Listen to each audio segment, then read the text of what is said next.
A ver, ya está. Buenas tardes a todos. Nada, a mí me toca hablar de las bacterias multiresistentes en el entorno comunitario y me centraré un poco en la epidemiología local de Mallorca, de los pacientes que atendemos en Sonespàs desde nuestro área de salud, que como sabéis engloba todo menos el área de Levante. He dividido la presentación en tres partes: la introducción, microorganismos y ya por último conclusiones. No voy a hacer muchos subapartados y intentaré ser breve y concisa en el contenido de la charla. Pues bueno, me gustaría empezar con esta diapositiva porque es verdad que cuando me dijeron que tenía que dar la charla de multiresistentes en atención primaria dije, bueno, fácil, porque resistencia en antibióticos seguro que hay muchísima bibliografía. Y cuando buscas en PubMed, pues así es, encuentras muchos artículos, pero luego ya cuando acotas un poco la búsqueda, añades la palabra comunitario, adquirido en la comunidad, estas búsquedas disminuyen y solo hay un 7% de publicaciones a nivel mundial que incluyan el ámbito comunitario. Pero es que, claro, a mí no me tocaba hablar de lo que pasaba en el mundo, sino de lo que pasaba en Mallorca, en nuestra isla, en nuestro entorno, y ya pues me parecía que se me complicaba todo un poco. Así que decidí ver qué es lo que pasa fuera para luego ir a ver lo que pasa dentro. Creo que esta diapositiva la conocéis de sobra, la veréis a lo largo del curso, pero como era la segunda en hablar, creo que me podía permitir la licencia de poner alguna cosa que luego se repitiera. La OMS, en un informe de hace unos años, estimó que la resistencia antibiótica era una de las mayores amenazas para la salud pública, que podría causar en el año 2050 10 millones de muertes y costar más de 80 trillones de euros en el cuidado sanitario de estos pacientes. Pero bueno, no hace falta irnos tan lejos. Este artículo ya lo ha explicado Rocío. En febrero de este año se publicó cuál fue el impacto de la resistencia en 2019, prepandemia. Es un excelente estudio que os animo a que lo leáis. Si tenéis tiempo, es bastante complejo, pero es verdad que es una revisión sistemática de cuáles son las muertes atribuibles a la resistencia antibiótica y se estimó aproximadamente en 5 millones. Esto nos hace ver que es un problema real, actual, que no hace falta que nos vayamos a 2050 para ver las consecuencias del consumo de los antibióticos, y hasta aquí hemos llegado por múltiples causas. Hemos contribuido todos, los prescriptores, los pacientes, la ganadería, en los hospitales por falta del control inadecuado de las infecciones. Y así hemos llegado a una situación en la que tenemos pocas opciones terapéuticas y muchos organismos multiresistentes a los cuales no los podemos tratar, y vamos alimentando poco a poco este círculo vicioso. Y en 2017 la OMS se plantó e hizo una lista de bacterias que consideró patógenos prioritarios para los que se necesitaba urgentemente nuevos antibióticos. Desarrolló una serie de estrategias para instar a la industria farmacéutica al desarrollo de líneas de investigación de nuevos antimicrobianos, y así estableció tres categorías: unos de prioridad crítica, que engloban el Acinetobacter baumannii y la Pseudomonas aeruginosa resistente a carbapenems, las enterobacterias resistentes a carbapenems y a cefalosporinas de tercera generación. Luego, un segundo bloque de prioridad alta, que ya engloba enteropatógenos, gonococo, enterococo faecium y estafilococo aureus, tanto resistente a meticilina como a vancomicina. Y luego un último bloque de prioridad media, con el neumococo, la Haemophilus influenza y la Shigella. Como veis, a excepción de la Acinetobacter baumannii y de la Pseudomonas, casi todos los patógenos que se encuentran en esta lista prioritaria podemos encontrarlos perfectamente en el ámbito comunitario. Así tenemos una gran población en riesgo de poder adquirir una infección comunitaria por estos microorganismos prioritarios, haciendo su vida normal. Y bueno, pues llegamos a la parte de... Voy a beber agua, perdón. Voy a hacer una pausa.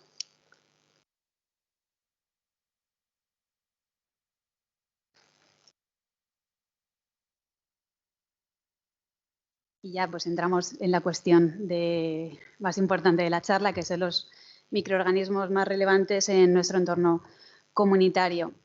Ya he comentado antes que el Servicio de Microbiología de Sonespàs atiende a una población de aproximadamente 750.000 habitantes. Estos son datos de 2021. Atendemos a toda la atención primaria de Mallorca, a excepción del área de Levante, que lo lleva el Hospital de Manacor. Y para que veáis el impacto que tiene en nuestro laboratorio las muestras de atención primaria, es la barra de color rojo. En 2019 el mayor número de muestras que recibíamos eran del ámbito de la atención primaria, y luego el 2020 y el 2021 no son significativos porque aquí ya tuvimos el impacto de COVID y se contabilizan las muestras COVID, pero bueno, para que veáis que más del 50% de la actividad del laboratorio no va, se atasca.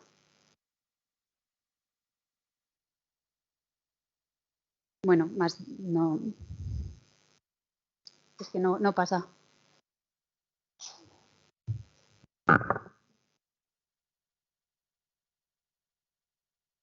Ahora, ya está. Vale, bueno, pues más del 50% de la actividad del laboratorio procede de la atención primaria. Bueno, el Plan Nacional de Resistencia a los Antibióticos pues aconseja a los laboratorios de microbiología que realicen informes epidemiológicos de resistencia. En nuestro laboratorio tenemos una gran trayectoria preparando estos informes, tanto a nivel comunitario como a nivel hospitalario. Se realizan de manera anual y luego, como resumen, se preparan dípticos que se reparten entre los profesionales, y la verdad que funcionan muy bien porque siempre ves a gente que lleva el díptico en la bata y lo consulta. Y bueno, aquí os presento los últimos. El de 2021 estará en breve. Se cerró el informe a principios de semana y bueno, os voy a hablar de los datos de este 2021. En esos informes epidemiológicos de resistencia, pues se aconseja ahondar en el perfil de sensibilidad de estos patógenos, que articularé la charla en base a ellos, y luego he querido añadir cuál es el impacto en el ámbito de la atención primaria de Clostriditis difficile. Y bueno, si nos fijamos en las enterobacterias que aislamos en el 2021 en nuestro laboratorio, pues veis que el 56% de esas enterobacterias procedían de la comunidad. Si nos fijamos en el tipo de muestra, el 86% de las enterobacterias se aislaron en orinas. Y el patógeno predominante fue Escherichia coli, con más del 64% de los aislados.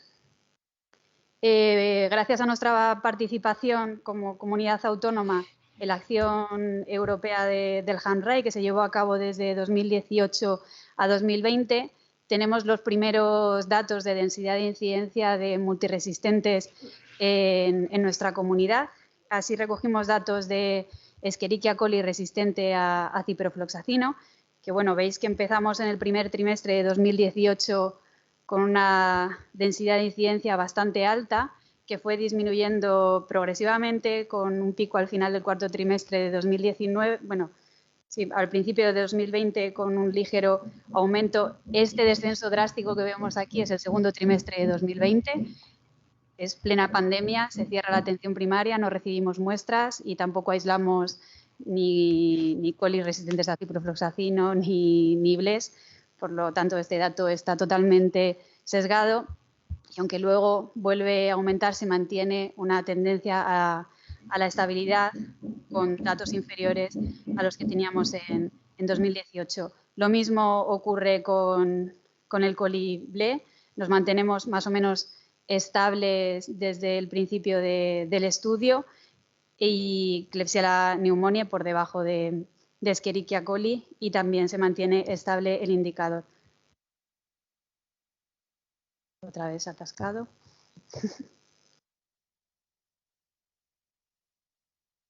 Pues paso con esto. Tenemos la suerte de que estos datos los podemos comparar con los que se publicaron a nivel europeo.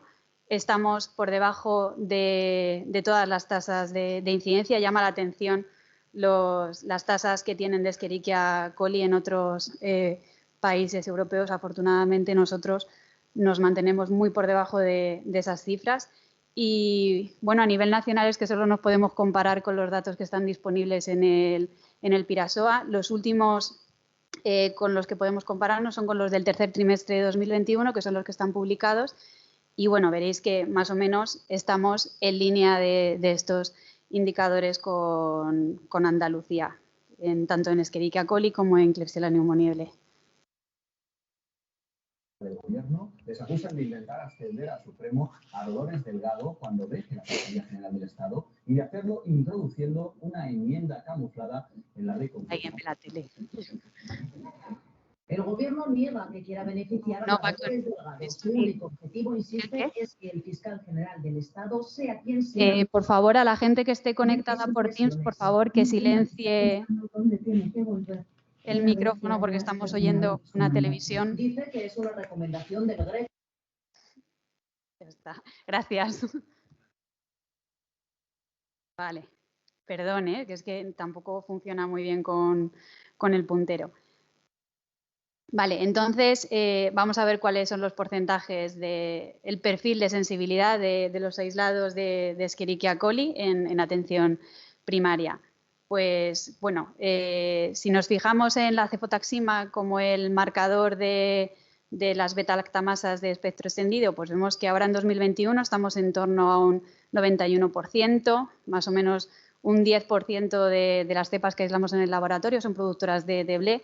Esta tendencia se ha mantenido estable desde hace bastantes años, desde 2012, en el que se empezó a producir un descenso porque en los 10 años previos era totalmente lo contrario. Veíamos una tendencia al alza de los aislamientos de BLEs de Escherichia coli. Si nos fijamos, por ejemplo, en ciprofloxacino, aunque la sensibilidad ha mejorado un poco al introducir estos intermedios en la categoría de sensibles, el porcentaje de resistencia que tenemos hace desaconsejable el uso de quinolonas como tratamiento en la infección urinaria por Escherichia coli, al menos de manera empírica.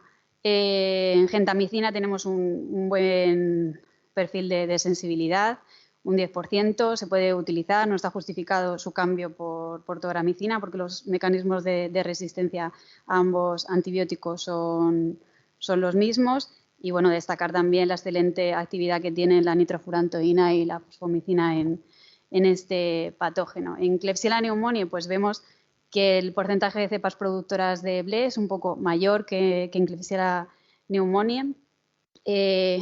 Ha ido en aumento en los últimos años y se mantiene aún así por debajo de los porcentajes de BLEs de Klebsiella que aislamos a nivel hospitalario. Y bueno, recordar que la resistencia a cefotaxima por la producción de beta-lactamasas de espectro extendido da resistencia cruzada a cefalosporinas de tercera generación y Aztreonam.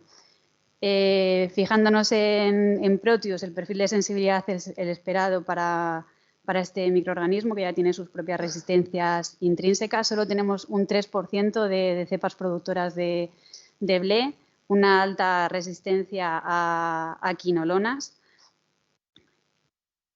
y una excelente actividad de amoxicilina clavulánico en este microorganismo.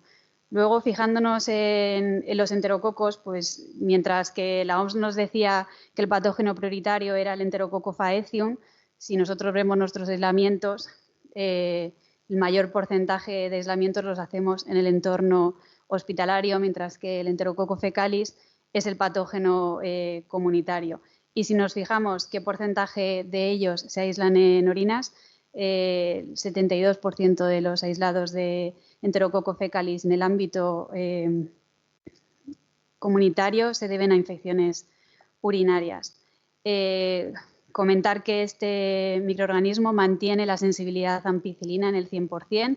No hemos encontrado resistencia a glucopéptidos en la comunidad. No suponía tampoco un problema a nivel hospitalario. Es verdad que en el último año sí que hemos tenido enterococos, pero faecium resistentes a vancomicina.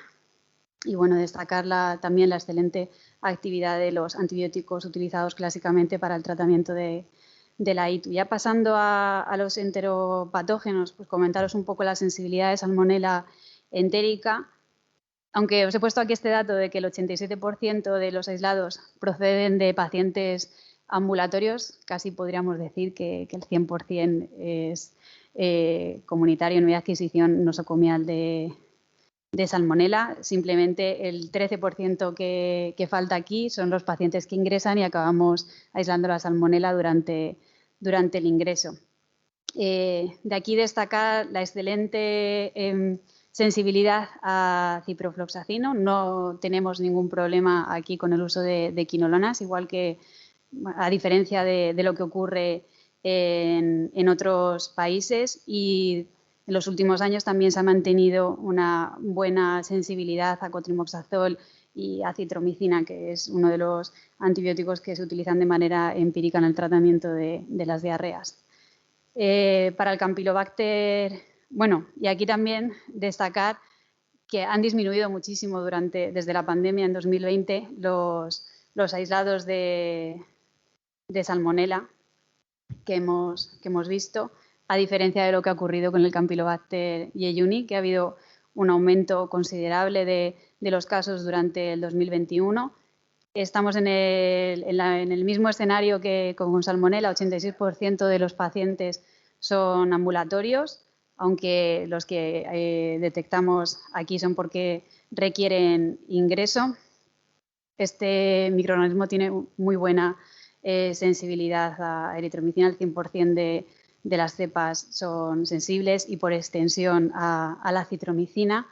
Y bueno, destacar la resistencia prácticamente universal a quinolonas del Campylobacter jejuni que tenemos en nuestra comunidad. Pasando ya a los patógenos respiratorios, haciendo un análisis de los aislados que tuvimos durante 2021, pues el 43% fueron de adquisición comunitaria, pero no asociados a infección respiratoria. Casi todos fueron aislados de exudados óticos, de exudados de heridas o de otro tipo de muestras.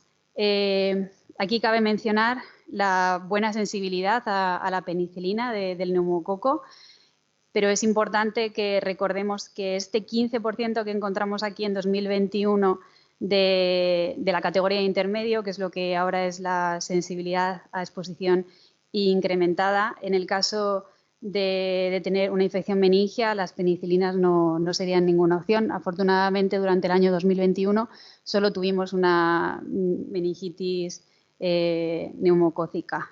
No tenemos ningún aislado resistente a cefotaxima, muy buena sensibilidad al levofloxacino y a vancomicina. En cuanto a Haemophilus influenza, el 66%, esta vez sí, son de pacientes ambulatorios y de muestras respiratorias.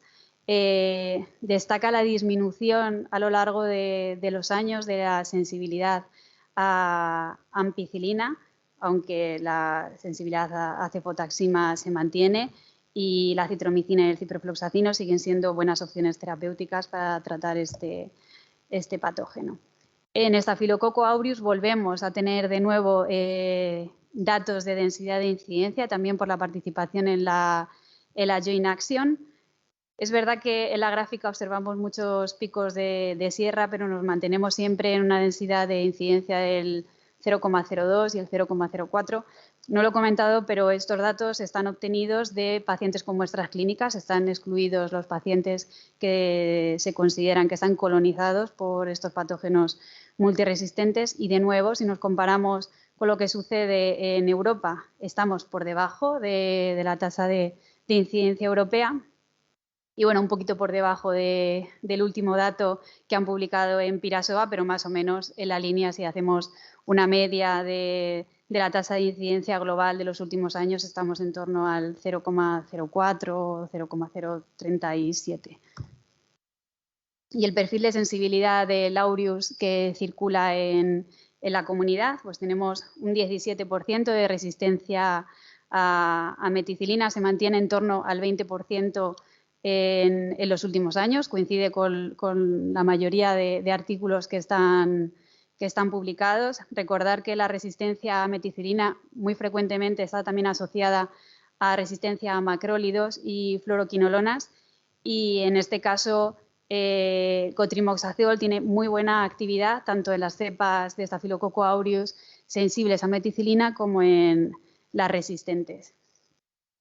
Y el gonococo, pues bueno, vamos a coger la máquina del tiempo y nos vamos a ir a lo que sucedía en 2011, cuando detectamos las primeras cepas de gonococo resistentes a cefotaxima.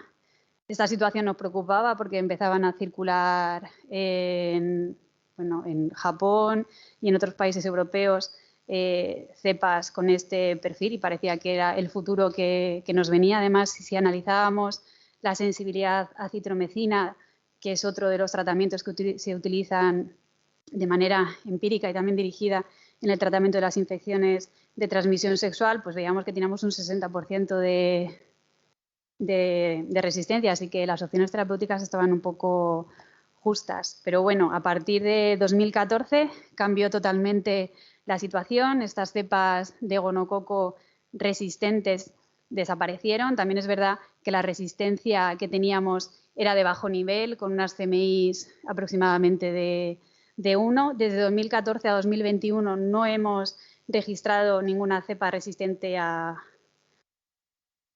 ceftriaxona ni a cefotaxima. Y bueno, destacar la baja sensibilidad de la penicilina, del ciprofloxacino y de las tetraciclinas en este patógeno y que progresivamente desde hace unos años, porque bueno, aquí empezamos a mostrar los datos desde el 2019, pero tenemos datos previos, hemos visto cómo esa resistencia a citromicina, que también después de 2012 había mejorado un poco, sigue aumentando. Y si hacemos un análisis estratificado por el tipo de muestra, vemos que en los gonococos aislados en muestras faringias esta resistencia a citromicina es todavía mayor, llegando incluso al 70%. Y ya por último, pues hablaros del Clostridium difficile, que aunque no está englobado como patógeno multiresistente y a lo mejor en primaria no se le da toda la importancia que tiene, me gustaría enseñaros este artículo que llevaron a cabo compañeros de mi laboratorio. Analizaron 7.004 muestras, en las cuales en 323 se detectó Clostridium difficile toxigénico y en el 55% de los casos esta infección había sido adquirida en la comunidad. Aquí habían hecho un análisis estratificado para ver si realmente era adquirido en la comunidad o estaba asociado a cuidados sociosanitarios, que es este 6%. Y bueno, a partir de aquí pues se plantearon medir de manera anual la tasa de incidencia. Estos datos me los ha cedido mi compañera Aina Mena, que es la facultativo de la sección de coprocultivos. Y bueno, veis que desde 2014 hasta 2020 la tasa de incidencia de la infección por Clostridium difficile en la comunidad se ha disparado.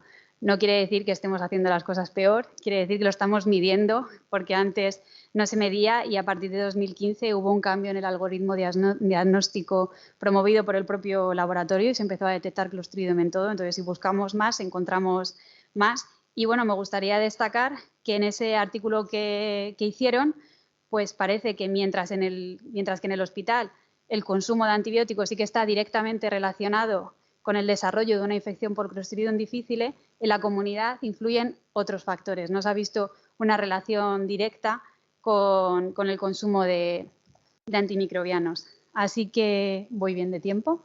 Vale. Como conclusiones, me gustaría hacer hincapié y destacar que el ámbito comunitario tiene un papel crucial en la lucha contra la resistencia antibiótica. Ya ha dicho Rocío la cantidad de tratamientos empíricos que se pautan, la mayoría son así, no se hacen de manera dirigida, tienen un elevado consumo de antibióticos y sobre todo el importante papel del médico de atención primaria en la educación y concienciación de los pacientes en la consulta.